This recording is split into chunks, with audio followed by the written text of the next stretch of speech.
पंजाब हुकूमत ने गंदम की खरीदारी के मामले पर नई पॉलिसी तश्कील देने का मंसूबा तैयार कर लिया। सूबाई हुकूमत ने आइंदा साल गंदम ना खरीदने का फैसला किया है। गंदम खरीदारी के अरबों रुपए बचाकर किसान कार्ड और दीगर सहूलियात फराहम की जाएंगी। मज़ीद तफसीलात जानते हैं डॉन न्यूज़ के नुमाइंदे अली वकार से। अली वकार, गंदम खरीदारी से मुतालिक पंजाब हुकूमत की नई पॉलिसी क्या है, तफसील से आगाह कीजिएगा।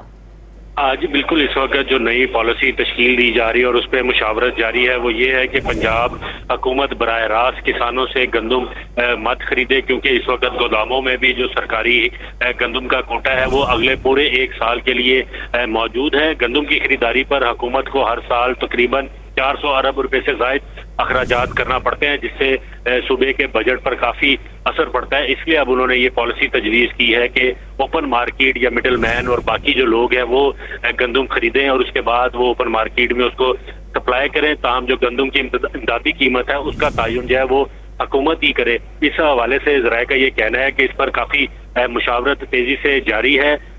तजावीज़ फाइनल होने के बाद इसको बाकायदा कानून बनाने के लिए ये भी कहा जा रहा है कि पंजाब असम्बली से भी मंजूर करवाया जाएगा। लेकिन दूसरी जानिब बाज़ लोगों ने ये खदशा का इजहार किया है कि अगर ये पॉलिसी अपनाई जाती है तो सूबे में जो किसान है वो फिर एक दफ़ा फिर सरापा एहतजाज होंगे, क्योंकि अगर मिडल मैन या कमीशन माफिया गंदम कम कीमत पर खरीदता है और अगले 3 से 4 माह बाद गंदम की कीमत बढ़ती है तो उसका फायदा किसानों को पहुंचने की बजाय उस मिडल मैन और कमीशन माफिया को पहुंचेगा, क्योंकि इमदादी कीमत इस वक्त 3900 रुपए फी मन है, जबकि ओपन मार्केट में खरीदारी ज्यादा से ज्यादा 3000 और 3300 रुपए तक की जा रही है। इसलिए फी मन 500 से 600 रुपया ये जो मुनाफा है वो मिडल मैन की जेब में जाएगा बजाय किसानों की जेब में जाने का।